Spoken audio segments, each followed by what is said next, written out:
The All Progressives Congress APC leadership today says the principal officers announced today on the floor of both chambers of the National Assembly were announced without the consultation of the leadership of the party.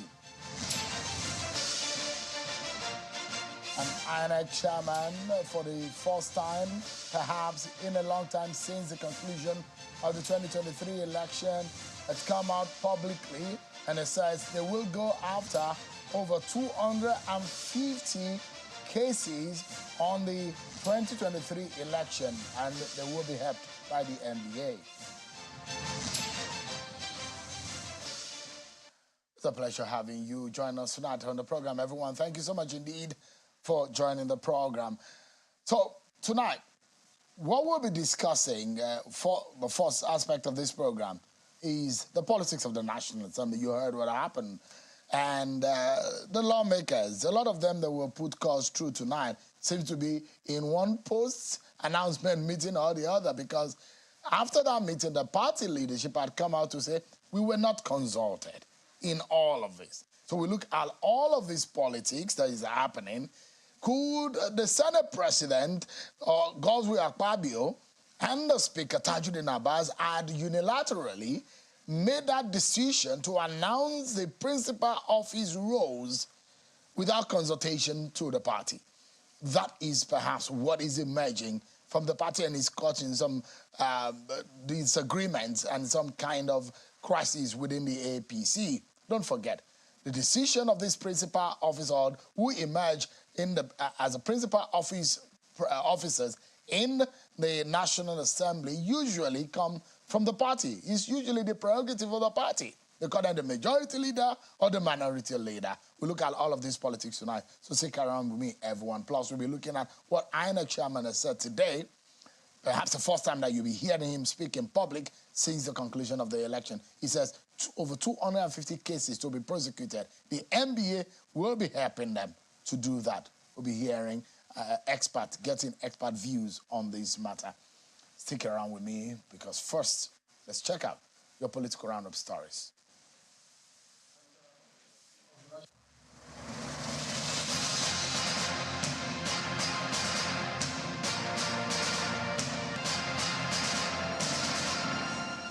President Bola Ahmed Tinubu is expressing confidence that his administration is on the pathway to success in spite of the challenges facing the country, saying Nigeria has no reason to fail the rest of the African continent. The president said this while receiving officials of the Bank of America at the State House in Abuja. He adds that his government is committed to instituting reforms that will engender the sustainable growth and development of the country. Meanwhile, the leadership of the Bank of America reacts to the initial policies of the Tinubu government. The Independent National Electoral Commission INEC has closed its defense in the petition filed by the Labour Party after calling one witness at the Presidential Election Petition Court. At the resumed hearing of the petition filed by the Labour Party and its presidential candidate, Mr. Peter Obi, the electoral umpire called Mr. Lawrence Bayode, a director in the ICT department of the Commission. The witness, who admitted that some of the results downloaded from INEC's portal were blurred, insists under cross-examination that the result of the presidential election released by the Commission is authentic. Lawyer to the Labour Party, Mr. Patrick Ikweto, disagrees, saying the results cannot be authentic when they are largely unreadable. The Ogun State chapter of the People's Democratic Party and its governorship candidate, Mr. Ladi Adebutu, has presented 8,000 documents as exhibits against the victory of Governor Dapo Abiodun in the March 18 governorship election. The PDP governorship candidate in the petition is challenging the victory of Dapo Abiodun based on alleged non-compliance to the Electoral Act and corrupt practices during the election. Counsel to Adebutu, Godi Uche SAN, presented the documents in various Ghana Must Go bags before the tribunal, sitting at the Magistrate Court Isabo, Abeokuta, the Ogun State capital. He prayed the three-man panel to admit the documents as evidence against Abiodun. The chairman of the tribunal, Justice Hamidu Kunaza, in his ruling gave the petitioners 2 days to allow the respondents inspect the documents and adjourned sitting to Thursday, the 6th of July. Young lawmakers recently elected into the National and State House of Assemblies have been encouraged to come up with policies that will help promote the nation's socio-economic development. The deputy head of the European Union delegation to Nigeria and ECOWAS, Alexander Borges, at a meeting organized for young lawmakers in Abuja, calls on the young lawmakers to see their role as key to peace and development, while the head of Yaga Africa Civil Society Group is asking them to make bold actions and laws that will impact positively on the well-being of the people. Youth representation in 2023 did record an increase, a slight increase in the number of young people who are in state houses of assemblies. In the House of Reps in 2019, it was 3%. And in 2023, it's about 3.92%.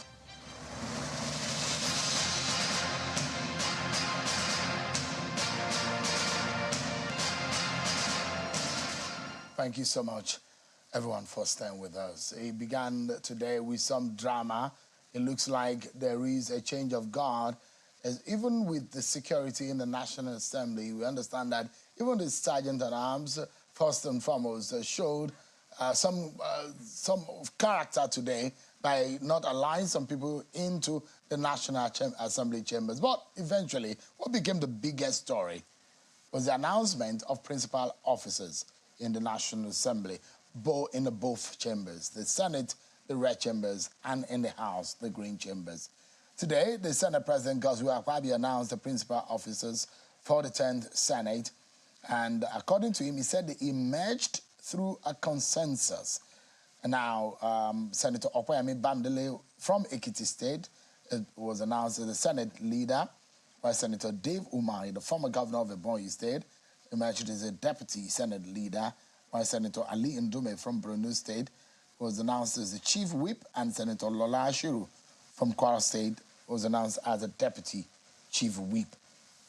And in the House of Representatives, the Speaker, Honorable Tajuddin Abbas, announced that Honorable Julius Nyovere from Edo State is a majority leader, while Honorable Alims Abdullahi was announced as the deputy majority leader, while Honorable Bello Kumo announced as the chief whip, Adewumi Ononuga as the deputy chief whip.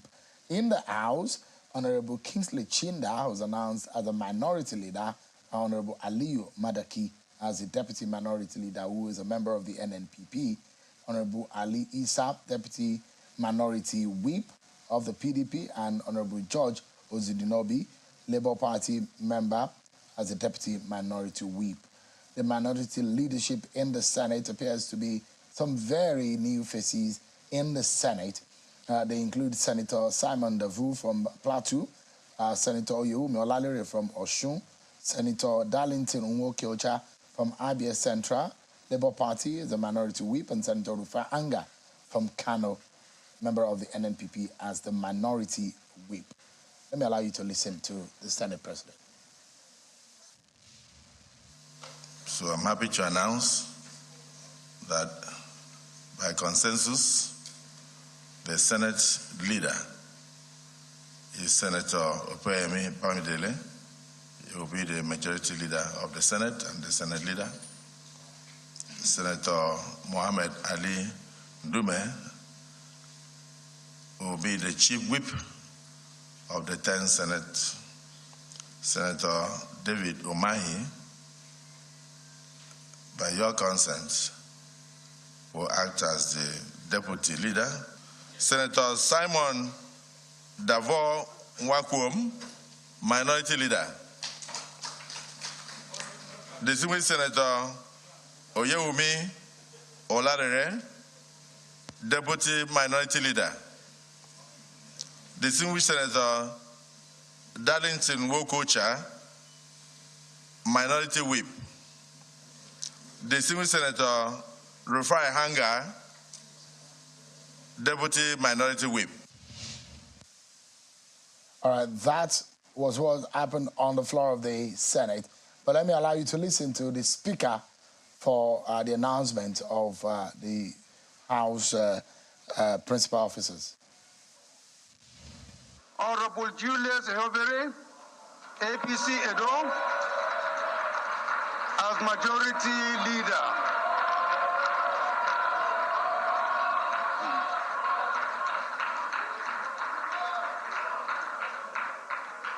Honorable Halims Abdullahi, APC Kogi, as deputy majority leader. Honorable Kingsley Chinda, has been nominated as the minority leader, and he is from the party PDP extraction. All right, then. That was in part what transpired on the floor of both chambers today. But the APC leadership had come out to disown whatever that has went on today on the both floors. The chairman of the APC, the national chairman, Senator Abdullah Adamu, says that the list of the principal officers for the 10th National Assembly announced today by the Senate President and the Speaker of the House is not from the party secretariat. Senator Adamu said these earlier today when the party leadership met with the Progressive governor, that is some of the governors of the APC, and they said, quote, had a courtesy call on Saturday from the President of the Senate and his deputy, the following which was Sunday. I received a visit by the Speaker and his Deputy Speaker coming to me for Salah Home. But I'm just hearing, as a rumor now, from the online media, there have been some announcement in the Senate and House of Reps. Interesting. I mean, one will imagine that some of these positions are, traditionally, they will call them party positions, because it's the party usually who determines who emerge in all of this, traditionally, conventionally. But well, I've not been in the National Assembly. Let me bring someone who has a very good experience of the National Assembly, Senator Maho Abua. He joins us live here in our studio. Thanks so much, Senator, for joining us. Pleasure being here. Thank you. You are laughing. This has happened before, isn't it? I mean, but interesting. Yes. We saw this happen in the 9th Assembly with the House, where the PDP, in fact, suspended some members because it was another person entirely that was announced. Senator Undidi Elumelu was announced as the minority leader, where the party leadership wanted Senator Chinda from Rivers, Honorable Chinda, to be the minority leader. Similar thing is happening now in the APC, where the APC said, that is not our list. We did not agree on that. What do you think could be happening? Well, first and foremost, let me use this opportunity to congratulate the leadership of the National Assembly, both at the Senate and at the House of Reps.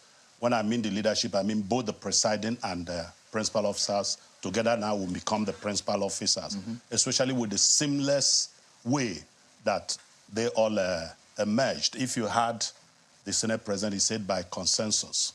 And that is what actually is supposed to be. For me, consensus by the senators or by the party? By the senators. Because you begin to define what consensus listen, for in me, this sense. Yes, for me today is a day of joy. I'm happy.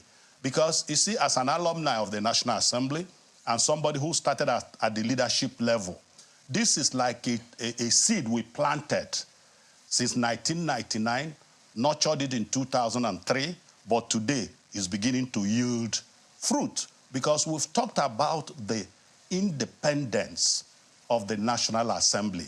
And don't also forget why I'm surprised that the leadership of APC, led by a senator, is saying this. I'm surprised. Maybe he has forgotten that prior to 2023, we had specifically party leaders. When we got into the National Assembly, then there were three major parties. We had PDP, we had APC, you had NPP, AD, and APP. These were the three. And that's in the first term. In the 99. And each of those parties had their party leaders, which was actually where the party should make or made their nominations. Like I tell you, when we were there, I was the deputy first. I was the deputy majority leader, then later deputy leader. Then APP had their retinue of officers. APP leader, deputy leader, whip. AD had, where is Mrs. Eteden was the AD whip. But in 2023, we moved from 2003 moved from party to National Assembly. Now the nomenclature changed. You are no more deputy majority leader or majority leader. You are now the leader of the House or the Senate, as the case may be. Which means as the leader, your emergence should come from the membership, not purely from the party. Your party can only advise.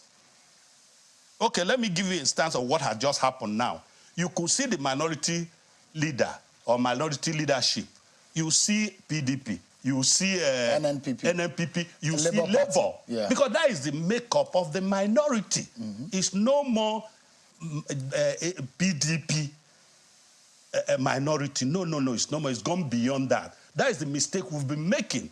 Prior to now, you had party leaders. Now you are no more a party leader. You're a leader of the nation. So what I'm saying the question is that the party sees itself as the sponsor of these positions. The principal office role is traditionally seen as the one that are being sponsored by the party. The party decide and suggest that was a to the mistake. National Assembly. It's a carryover of what it was then. Like I told you, when each party, when you are now representing the party, now as a Senate leader, you're a leader of the entire membership of the party. Before, you must wait for your party leader to direct you, your party whip to whip you in line. But now we have only two. You have the leader, then you have the minority leader. All the parties come under one umbrella. Within the minority come under one umbrella, which is the opposition. Are you gonna? Do you understand? Yeah. That's why what you have seen today. That's why I said I'm happy, because democracy is beginning to endure. So for you, there's no anomaly. No, there's no in the manner of it. What about the position of the APC national chairman? That's what I'm saying. Who says, look, what we agreed or what they considered in their consultation, it was not what played out. Because they are living in the past. It's no more about APC now. These are senators. These are members of the House of Representatives. So they determine by themselves. It's within them to decide and determine what happened, who our leader should be. Yes, party can advise. Party can advise. Your role will be advice. But what happens then? Yes. What goes on when the party leadership advises, or well, when I say party leadership now, if party advises you, look, and they go against the party's decision. Let me give you an example. In 2019 too, you forgot this same Chinda. This same Chinda, PDP then, who was the party in majority in opposition, wrote a letter to the speaker specifying their nominees. That did not see the the light of day, because the party, the House of Reps on its own, the leadership in collaboration with the minority then elected their leaders, and that's what happened. The House upheld that nomination and rejected that of PDP, because the minority is not just made up of PDP. PDP is a majority in minority. That's why if you look at, I don't know what happened in the House, but if you look at in the Senate, you see that out of the 4 positions, PDP had 2. I think Labour had 1, then NNPP had 1, because they are looking for harmony, for the smooth running of the... Senator, let me ask you, what do you think could have been playing in the background? Yes. You add the names of the likes of Aminu Tambuwal, former Speaker of the House, 2-term governor, who is back in the National Assembly as a senator this time around, who they've been tipped for the Senate minority leader. You are the likes of Senator Abba Moro and a few other big wigs within the PDP that are being tipped. But you see the emergence of Senator Simon Davo. I mean, you probably will know him because he was in the House. So, in fact, most of the people in the minority were former House members who are now in the Senate. So you imagine that they may not be as influential as it could be. But there are those who believe that they belong to the G5 caucus. Same with Honorable Chinda, for example, that they belong to the G5 caucus of the PDP. And this is what is playing out. What do you think went on, the undercurrent? What we're not seeing? Well, first and foremost, I will restrict myself to what I know. I don't want to conjecture or guess what I don't know. Like you said, don't forget that the 8th Assembly, I was there as a senator. We had people like James Manager. Yeah. We had people like Thompson, so many people who are third, fourth term, even Abaribe. Abaribe, yeah. But Ababio, who was a first timer, emerged as a minority leader. And a lot of people fought it. Yeah, definitely. There were strong opposition against. There will always be. Because there must be one reason or the other. Personally, at that time, we felt it was a misnomer. Do you understand? But fortunately, James Manager, because it has already been zoned to the south-south, who should have been the right person to step in into that role, decided to back out and supported Ababio. So what can you say about it? Not to talk of this one now, you have all of them. They are all members of the National Assembly. I've not seen any first-timer. If you come to if you're talking about the minority, Simon he had been a member of the House of Reps, I think a 2-time member. Yes, he's been. From Osun. Oh, he had been there. Honorable Hanga was a senator. Hanga was a senator. My younger brother was in the House, was in the State Assembly first, 2 terms, then came to the House of Reps, 2 terms, then now is senator. So they are qualified. Don't also forget complicated ranking. So that ranking, that what gave them that opportunity, also was what gave Yari the opportunity to run. Because Yari was not a senator. Yari came in from the House. If you remember, on the day of the inauguration, some people raised this as a point of order. Yeah, Senator Bamdele actually was the one who objected. Yes, the guy, what is his name? The guy from Adamawa. Abo raised it. Abo opposed it. Yeah. That no. And at the end of the day, they say, look, we're all members of the National Assembly. Whether you're coming from the House or the Senate, it's almost the same principle. Rules, whatever, the modus operandi, the same. So they allowed that, they upheld it, and the election went on. So if you look at it today, all those that emerged in the leadership, for me, are people I think I can beat my chest and say, look, they have a good record. The only man you can talk about who is like, if you call him a rookie, is maybe the man representing my dad is Umahi. But he was a former governor to that extent, and he's a deputy leader. He has a leader. He only comes. And if you talk in terms of performance, definitely, if you want to use performance, you can agree with me, irrespective of the fact he was from a different party. Umahi in Southeast performed beyond most of his colleagues in Nabiano. Go and see what he did. He turned the boy to what uncommon Senate President today turned Akwa Ibom to. So for me, I think it's just that the party, I think the party should go back and re-strategize and do a consultation. And quickly, before it's late. Do you see a possible reversal? No. Reversal how? You don't see, if the party insists. No, it will be difficult because the only thing you can reverse is what the Senate took on its own, and you have to come through a motion for you to reverse any decision. Because this also came through a motion, isn't it? That is it, because it's a decision of the Senate of the National Assembly. And for you to reverse it, it has to be through a motion. And that motion first must be upheld before you now do whatever you want to do. So it's no more about party. It's not about party issues. It's not more about party leadership. I mean, as per the National Working Committee of any party. It's about the members of the Senate or members of the House of Reps. And like I said, look at the leader of the Senate. Opeyemi had been there. He was in the House. He's been in the Senate. I mean, I think for me, I'm excited, really, to be honest to you. But I mean, look at Ndume. Look at Ali. Ndume is like an former leader. He's almost like an indigene. He was also when we were in the House. He was also an APP leader in the House.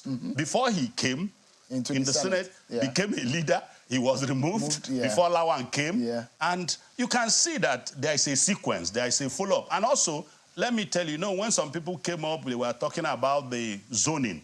The only thing I know and which is right, and they keep, is the principle of federal character, because there are 6 geopolitical zones in this country today recognized, and that's the modus, the parameter we use in sharing political offices, and the same thing we use in the National Assembly. And if you look today, you can, whether in the Senate or in the House, all the geopolitical zones are, you know, each of the political parties holding one position or the other. They are all covered. So for me, there's nothing wrong. I think, like I said, it's a day of excitement for me.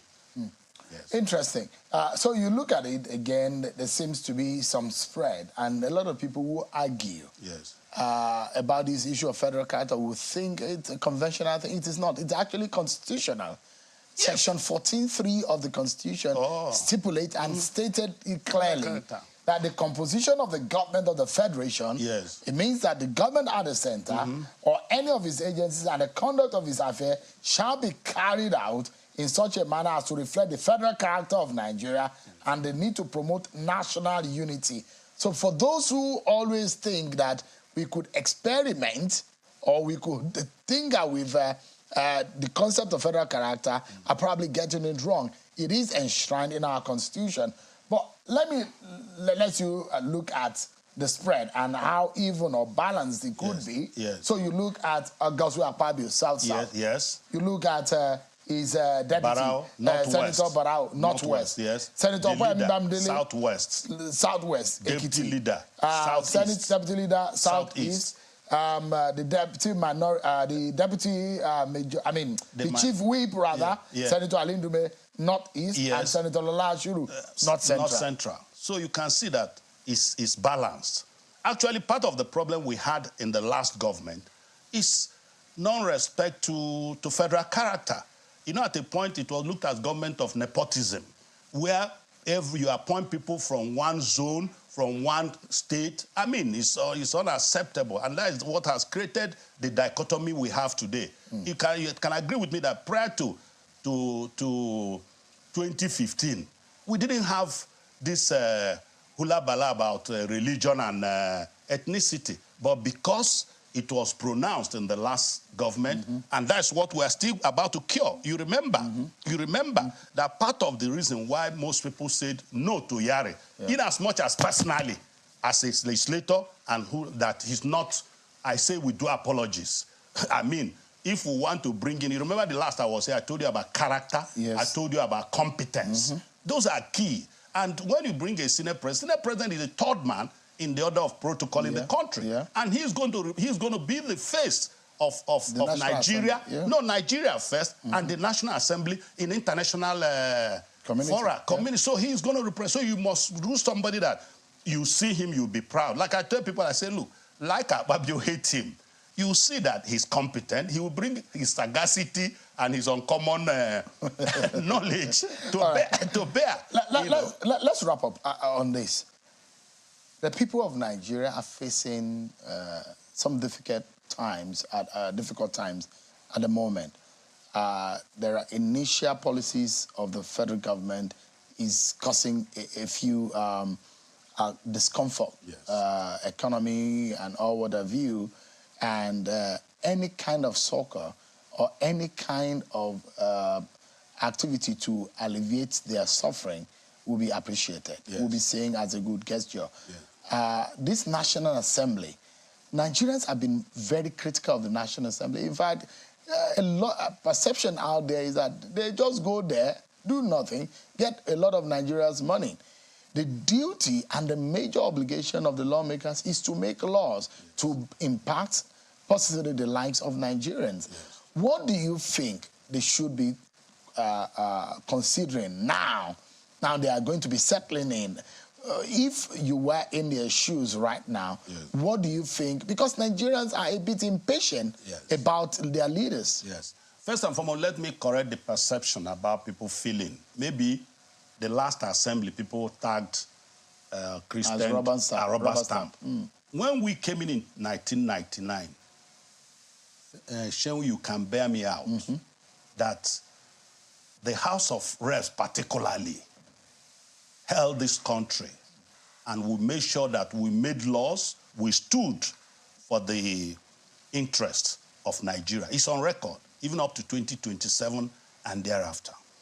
Now, also in 2015, 2019, you saw that we were really a check to the executive, which is what it should be.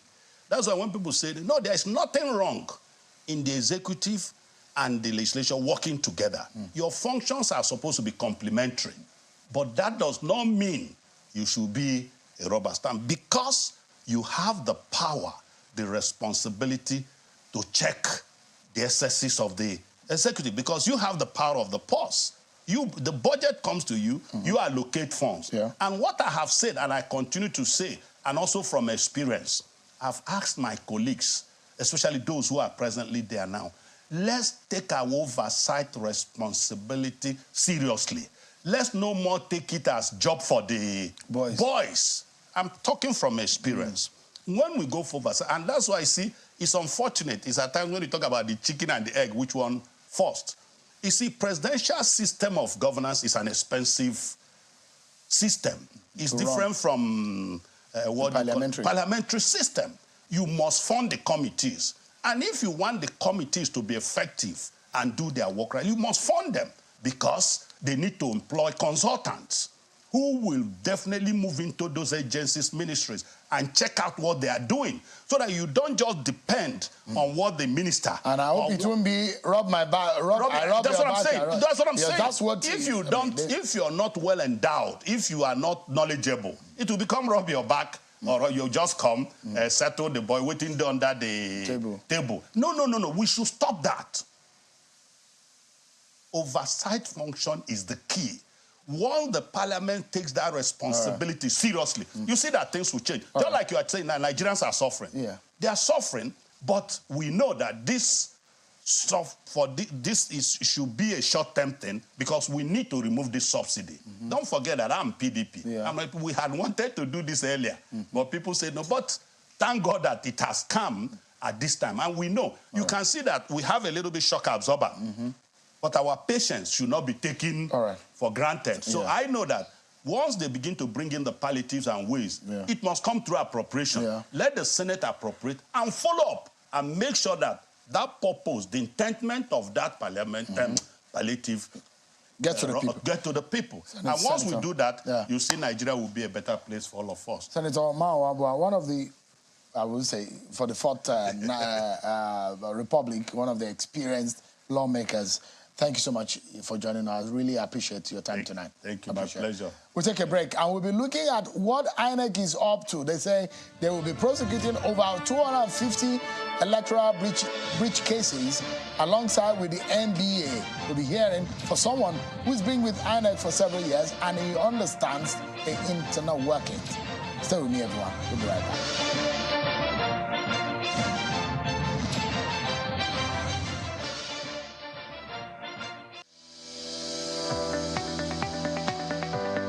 The Duchess International Hospital opened its doors in October 2021. The mission of the hospital is to reverse medical tourism. We take particular care here at the Duchess to bring together a combination of the brightest and the best locally, as well as Nigerians in the diaspora who are interested in returning to do very good work for the benefit of our patients here in this country.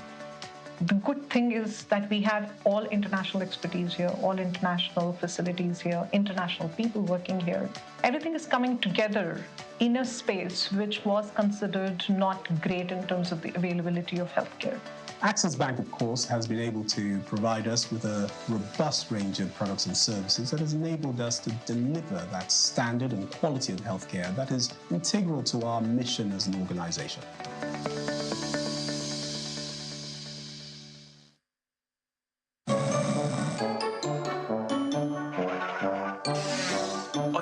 Madam, the outside, she don't come.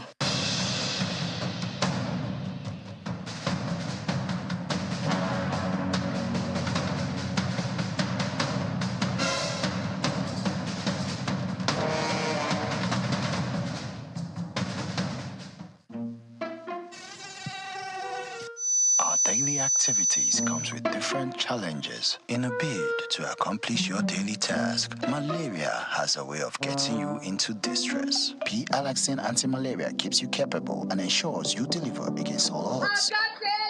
Madam, I see your face don't calm down. You like say malaria no work. Malaria don't run. Thanks to P-Alaxin anti-malaria medicine. I tell you. Madam, thank you. P-Alaxin, marketed by Greenlight Pharmaceuticals Limited. P-Alaxin defeats malaria.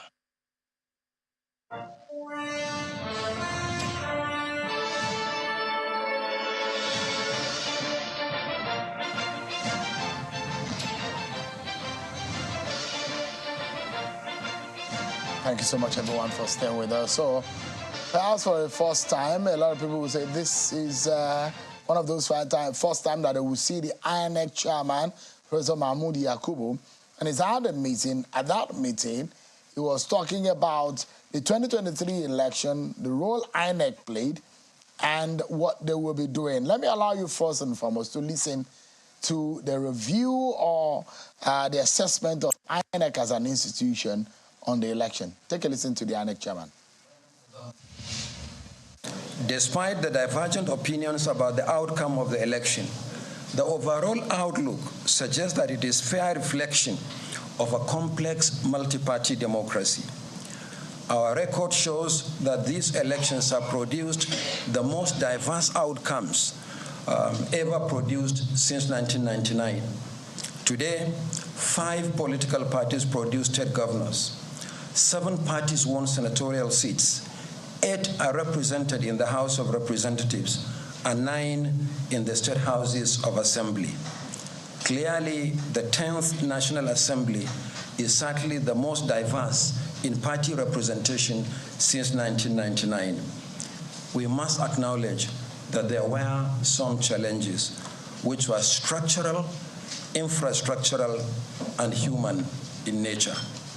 We are presently looking at all the evidence of infractions during the election, including the prosecution of electoral offenders. Yeah, the latter part of what is said about prosecution of electoral offenders gets our attention, and allow you to also listen to him again on what they will be doing specifically about that. We are looking at the activities of all actors involved in the election, including some of our high-ranking officials. I can confirm that the Nigeria Police concluded its investigation of the conduct of our resident electoral commissioner in Adamawa State and submitted the case file to us. Appropriate action will be taken in a matter of days, and Nigerians will be fully informed. I can also confirm that we have received 215 case files from the Nigeria Police following their arrest and the conclusion of investigation into electoral offenses arising from the 2023 general election. We are working with the Nigerian Bar Association, the NBA, to prosecute the alleged offenders. INEC Chairman, Professor Mahmoud Yakubu. Let's get some insight into all of this. I'm being joined by one man that will probably be at that seat if he were still in INEC, Dr. Mustapha Lekki. He was a former national commissioner with INEC. Thank you so much indeed for joining us tonight. Thank you, Shion, for having me. Glad to be here. How difficult is this kind of period? This is perhaps the first time we're seeing INEC chairman come out publicly to speak to Nigerians about the election. And this is his own assessment, or the commission's assessment. There's the EU assessment, and those who are talking, the government of the day had denied and disowned what the EU had said. But how difficult is it coming out several months after the election? Well, first and foremost, we should commend the chairman for speaking so forcefully and so clearly. I would say for the first time, since the election. Clearly, this is kind of statement, presentation that a lot of Nigerians would have expected, given the challenges that occurred during the election. Some of those statements would have been made promptly as those challenges were made. And of course, because waiting very long to make comments about that would have been playing into the hands of the court, and then it would have been used against INEC. So I commend him for this statement that I just made, today. On the issue of electoral offences, it has been a turning issue for INEC, for the electoral system in Nigeria. People have been calling since the time of the Justice Uwais report that we set up an independent commission, to take into account this issue of electoral offences. So do we really need that? Well, because there are those who will say INEC is there. The police, which has somewhat kind of omnibus role to prosecute any kind of offense. The reason why people think we need, because INEC is saddled with too many things for which it doesn't have the competency to do. And there are those who will criticize that even the ones that INEC promised failed in it. Well, I will not align with such people who will say that. You have to look at things very critically. I know people who are playing into the social media space will say all manners of things. When it talks about the failure of INEC, we must look at it within what the law allows INEC to do and not to do. So you must tell me, and I believe that clearly INEC, there are issues out there, the issues of reputational damage, which has occurred to INEC clearly. Is How bad do you think this reputational damage I think it's pretty bad. And the reason is mostly because it's being fanned by the social media, really. Is it? Yeah, because based on what was also said. Because, there are those who say INEC should be held accountable, not for what they did not promise. Yeah. For what they promised, what they said they were going to do, and what they failed to do. I think they are a bit unfair, but again, we're looking at perception. They are a bit unfair in the sense that you have to hold INEC accountable for what the law permits INEC to do. Did INEC break any law, really? What is the Electoral Act of 2022 that says INEC must do this and INEC failed to do that? So we must start from there, because INEC must comply with what the law asks us to do. But it could have been the exuberance of the leadership of INEC to have made promises beyond its capacity. Clearly, it's suffering the damage to its reputation by such outlandish promise. Clearly, I think that... You think those promises were outlandish? I think they were outlandish because they're not in the law. Nobody asks INEC to go there that you must do this in live and submit it as it is happening. It is not in the law. So for you to make that promise and go after the shore of Nigeria to make such promises, you are putting yourself off for a lot of, risk. And you can see the outcome of that. So people are happy that as if that was a requirement for declaration of results. It was not a requirement, clearly not. But was the election a good election? Well, if you ask me, I have to look at it in terms of elections that have happened in the country historically. When you look at it historically, honestly, what happened in this election are a bit mind-boggling on the positive side. In the sense that there were many things that happened that couldn't happen in the past. People you expect will just win easily because they are the incumbent, they lost. So many people, ordinarily, there is a free ticket to go from being a governor to go to the Senate in Nigeria. It's not a free ticket. You don't even have to contest. But you see many of them who contested. At least half a dozen of them contested, they lost. That is a serious thing. And then you see a number of parties. Multi-party election took place, and many multi-parties won, and they are in the State House Assembly, they are in the National Assembly, they are in the Senate. Is that a reflection of... It's a reflection of a good election. It's a reflection of a good outcome. Doesn't mean that there were no challenges which are very contentious, which have affected, damaged the reputation of INEC clearly, and they have to dig themselves out of this hole. And I think the leadership has a responsibility to bear as far as that is concerned. But in terms of concrete, measurable outcomes, these are indices that have never happened in the electoral space in Nigeria. And we must accept it and grab it as a way to move forward. There are those, for some of us who have followed and monitored activities of election observers, and the EU came and became a sensational one. Some of us would describe it as sensational because EU's report is perhaps a replica or a copy of what a lot of the local observers have actually observed. In fact, there are those local observers or Nigerian observers that have done more intense work than what the EU had done, and they've done it several weeks since after the elections.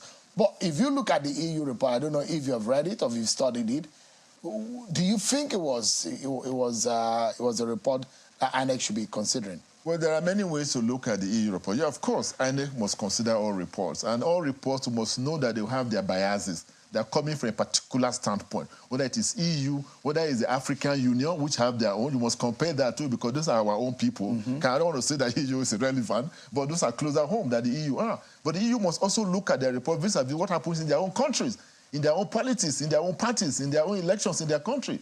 So you cannot use a different standard. And some of the things that EU, I've read the report, they measure, like issue of violence. You can't hold INEC accountable. You cannot hold INEC responsible for marginal representation. Women are not participating. I mean, I don't understand. So some of all these things are just heuristic kind of claims by EU. I mean, those are standard in their own country. Is that what happens? But as a people, should we be bothered about EU anyways, or their own report? I'll probably focus on something, some other reports. No, we should bother about all reports. We should take them and try to sift out things that are relevant and throw away the nonsense that may be contained in those reports. That's the way I would look at it. Everything is not that bad, but a few good things that will be there. The issue of youth participation, the issue of gender representation, they're very good issues. We must find a way to make them part of our electoral law so that they make sure that everybody is covered, no particular group is marginalized. So in that sense, pushing that envelope is a good thing. But doesn't mean that they should come here, I don't want to sound as if I'm against EU, really, but really they must look at things they prefer to vis-a-vis what happens in their own country. Within the cultural milieu of our space. Of our space. Yeah. I mean, without sounding condescending at all, I mean, there are those who are anti any colonialist tendency, any Western or European culture trying to breathe down on whatever practices, I mean, that we have here in the country and look as though we've been here for 200 years practicing this democracy. Yeah. And that, look, like the popular saying, let the poor breathe. Let Nigeria breathe for a moment, in the sense that this is young, but again, we also need to internalize and look within ourselves to say, where did we get it wrong and how can we get it better? First and foremost, as Nigerians, we need to hold INEC also accountable because it's our own. Yes. And we have paid so much to make sure that INEC is where it is today. And perhaps the reason why some people are so agitated about what INEC said and what they did not do. Yeah. For you, with the benefit of hindsight, what is that one thing that INEC did that you think that, with the benefit of hindsight, now looking at it from, you know, what has happened, what do you think is one thing that INEC did that you think maybe they shouldn't have done it? Well, one thing they shouldn't have done, and I put this squarely on the leadership, is to make promise that was unwarranted. It's more like bravado promise. I mean, in a political situation like this, where there are a lot of uncertainty and, you know, minds all around the field, you don't make such promises. I think the INEC leadership overpromised what was not required for it to promise. To say that elections, results will be transmitted live so you can go there and see it as it is being transmitted. That was not it was for transparency. I mean, for whatever reason it was, but the point is that you have to look at our environment. They tried it out in Osun. They tried it out in... people were not interested, but this is national election now. This is where everything comes together. They tried those things in the U.S. You saw what happened. They were hacking the U.S. So how many people do you have in INEC? I worked in INEC. I know the ICT guys, good ladies that I work there. They're not as resilient to be able to rise up to the challenge of if their system is being hacked. I'm not making that this is what happened because INEC has not told us what happened, even though they need to tell us, but they cannot say it now because everything is in court, because to be held against them. But the staff there don't have that kind of skill, competencies and technology to be able to respond to any manner of disruption technologically. Just few guys that are there. So talk about advanced countries like the US, they were struggling. And then you talk about Nigeria. They're going to rise to it. So the issue of overpromising damage the reputation of INEC. That should not have happened. I should just stick to what the law says INEC should do and stick to make sure they do that. And the law is very clear. You don't declare with IRA, you don't declare with beavers. It is still a manual process of collation, following the collation procedure from polling units to the ward, to the LGA, to the state, and then to the national level. That is what the law says. And INEC has complied completely with that process. Yeah, but at the end of the day, you again imagine that the duty of INEC, and they say he who come to equity must come with clean hands. Yes. So INEC wants to conduct an election and says, look, we are going to make it transparent. There's nothing to hide and all of that. And there are those who are already saying that maybe we need to tinker with our laws, Electoral Law 2022, and start looking into some areas that failed that politicians what is the measure of transparency? What are the indicators of transparency? I mean, elections are conducted at every polling unit. And every polling unit, INEC make provision for every stakeholder to have a representation at every polling, over 170,000 polling units across the country. So every party has a representative there, a polling agent. And they saw the votes being counted, they were counted, and they were all given copies of the result. What can be more transparent than that? You have a copy you take home to your party to show this is what happened at the polling unit where you were assigned to. Can it be any more transparent than that? So the fact that they went on this tangent, the chairman of the leadership went on this tangent about over-promising that they are going to deliver this thing as it is happening live in a country like ours with all these... So you imagine that IREF is not stipulated in the law. That's what you say. Yeah, clearly. That is my understanding. It is not there. But Beavers is captured. Yeah, but it's a technology cover. But the law actually said, the Constitution says INEC should conduct the election and make any guideline as it deems. The Electoral law also almost repeated what the Constitution says, gives INEC the power. Anything that INEC then do or say or put together becomes binding. So if they say they want to capture the election by and put the result out through the IRF, it's binding because that is how the Constitution says it is whatever they deem fit. Yeah, the Constitution, the collation process is very outlined. Formats, one stage to the other, the provision of agent, those are in the Electoral Act. They are there. And that from EC8, from EC9, all those EC8A, and all those things are clearly stated. Those steps are clearly stated. And so those are the things we should hold on to. And that is transparent. And INEC has ensured, I'm not here to defend, I'm not working for INEC, but INEC has ensured that parties have the opportunity to bring their agent to witness what happened and to obtain copies of those results at each level. So you obtain your copies. If the copies are different, the matters will be arising. With your experience in INEC, on a final note, and this is where we anchor, sir, with your experience in INEC and what has happened, I mean, you were there, you've conducted several elections, one of the most controversial elections you've coordinated.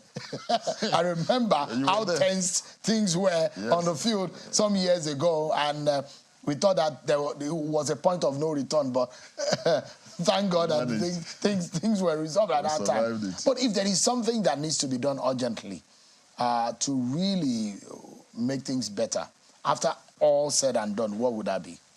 Well, it will be difficult for me to pinpoint a particular thing, and I think this is going to come out from the review that INEC is going to do. And I'm just hoping that this review this time will go beyond the routine review, because the review now is mostly internal, in which we are looking at both the reports writing as well as the people to be consulted, the key stakeholders. And the chairman is also saying that there are a lot of people that have been identified, INEC staff and all that have breached the process. Yes, that is going to be part of it. It will come out in the review. It will also be reflected in the report that will be written. But I expect that we'll go beyond the normal review and actually have independent, using the Electoral Institute of INEC, which can bring in independent researchers from the university to do a thorough post-mortem. That would be a step beyond what we have right now. INEC is saying NBA is going to help them also in all of these, and we're hoping that anyone who has done any wrong in this election should be brought to book, and justice should prevail. Hopefully that will happen. And not only to those who feel that something wrong was done, to the society and to INEC also. Justice should be INEC already has a pretty good track record while we were there of punishing staff who have breached the law. So more than any other particular commission before us. So I think they will just continue to extend that practice of punishing everybody that has erred in this process. Thank you so much. I thought we did some justice to the conversation. Thank you so much indeed, Thank you, Dr. Mustapha Lekki. Always a pleasure. The quality of your mind and your thought. Thank you so much. You're welcome, Sheon. Thank you very much. But that's our show for tonight, everyone. I'll see you tomorrow at 7 p.m. There was a guest that's supposed to come on the program tonight. He says tomorrow. There's one guest that you need to listen to. I'll see you tomorrow at 7 p.m. in Chiwa Kimale. Bye-bye.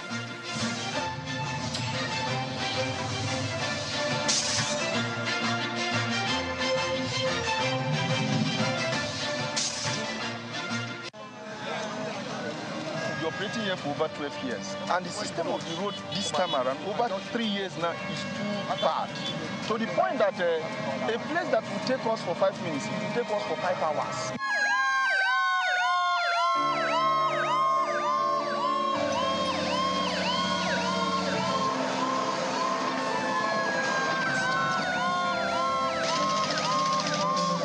This project was awarded in 2018 by the federal government to the Dangote Group, which will start off at the Apapa Port Gate, Creek Road, Tin Can Island, Beachland, and run through the Oworonshoki to the Ojota tollgate end of the Lagos-Ibadan Expressway.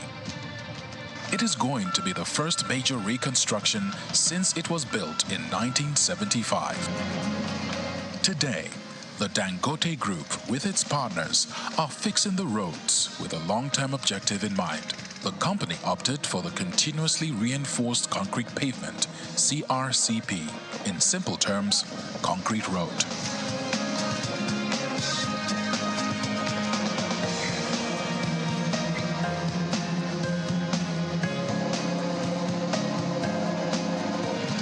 When the road is fully constructed, it will have 10 lanes, 5 on both sides, including drainage, rehabilitation of some of the bridges, and interchanges. The pavement is designed to be maintenance-free for a minimum period of 30 years. This design, though expensive, though of higher cost, but do you know what? By the time we are through with what we are doing today, it will outlive you. Because we are thinking of more than 40 years of lifespan. Even when the underlying material now fails, for a very long time, the structures still remain. What will it take to build these 30 kilometers of road?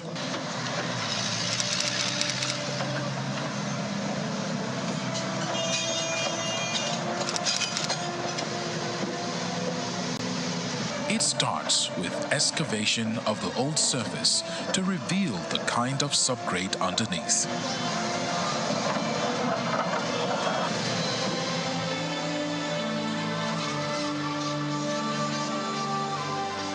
If the subgrade is satisfactory, then a stone base is brought in and spread over it with the grader.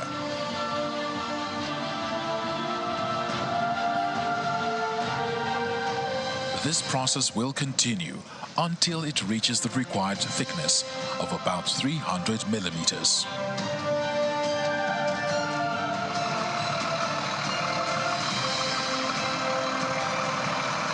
After this comes the cement-treated base with an optimized 5% quantity of cement. By the time the road construction is complete, it would have consumed over 340,000 tons of stone aggregate, 75,000 tons of stone dust, and 220,000 tons of stone base.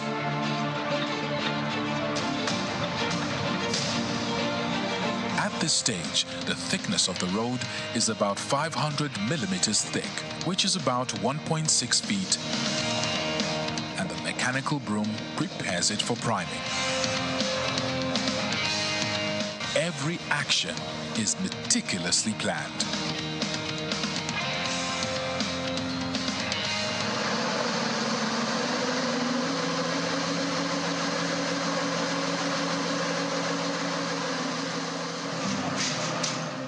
These Y20 steel will run all the way from Apapa to the old tollgate.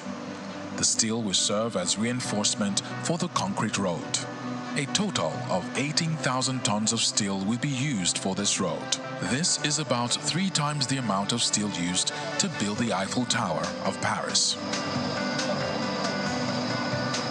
The quality of steel that we make means that we can sell our steel across Africa and Europe without even it having to be